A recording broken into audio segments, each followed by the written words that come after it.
A parent in Olathe challenges the school district's policy that students wear masks in the classroom. Arguments were heard on both sides in a hearing today. KMBC 9's Jackson Kurtz tells us how it all unfolded.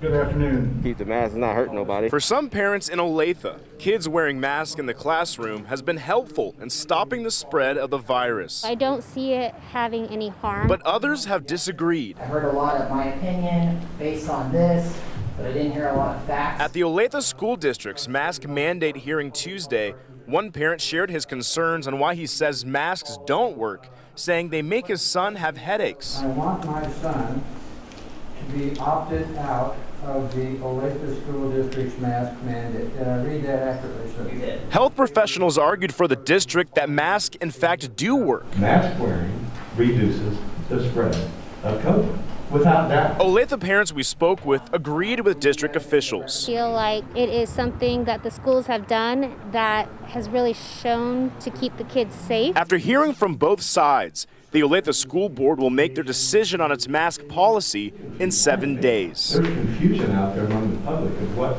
is good or bad. Unfortunately, politics has gotten to the middle of it. In Olathe, This time this hearing is adjourned. Thank you. Jackson Kurtz, KMBC 9 News. The hearing in Olathe was one of several in Kansas following Senate Bill 40, which gives people the ability to petition school boards to complain about the safety protocols. The Blue Valley School District will hold a virtual hearing on its mask mandate tomorrow morning at 7:30. The district abruptly canceled today's in-person meeting after a man refused to wear a mask. At first, district leaders told everyone to leave the room so only those with masks could come back in, but the man refused to leave. He just annoyed a lot of people. A lot of people rearranged their schedules, and it just shows how someone could just get away with foolishness, is my opinion. A link to tomorrow's virtual meeting is on the district's website.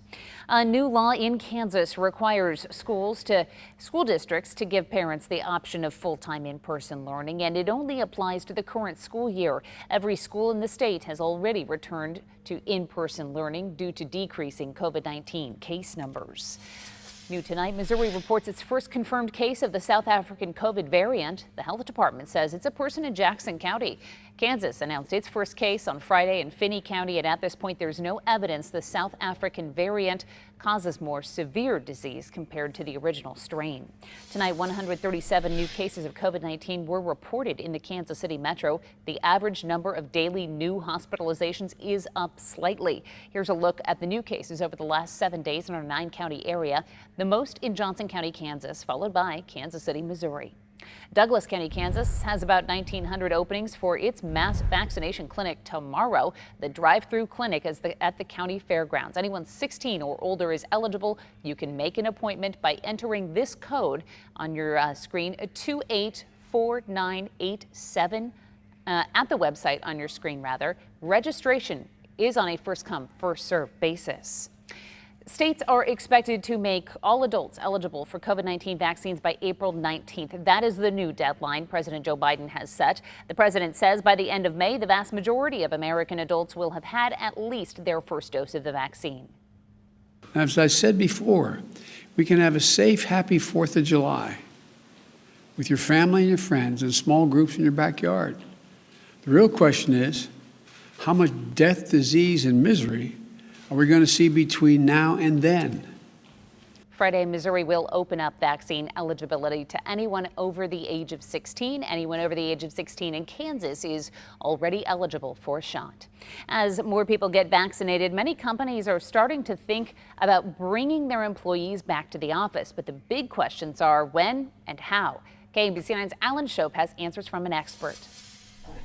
This is a complete transformation of American business life. According to national business researchers like Professor Sheldon Jacobson, the office workplace is going to look different. It could be some extra spacing. It could be plexiglass. He says each company will make their own changes and not just visually. You may, in fact, have the workday extended to a 24-hour period where people will work in shifts. Because, he says, the 8-hour workday compresses 24 hours into 8 hours where everybody is congregating. By spreading it out, You're putting less strain in large office buildings. Sheldon says just some of the ideas many companies are pondering as they plan employees' return to work. Work is more than just doing tasks. It's the social interactions. It's the social support systems. He says working remotely for some businesses has opened new opportunities. We've learned that it's possible, that many companies have actually been able to maintain their operations quite well. He says ultimately companies will need to make sure the work environment is safe and the employees feel safe returning to it. Everybody has to look at their own risk situation, and people have to take some responsibility for what they want to assume in risk. In Kansas City, Alan Shope, KMBC 9 News.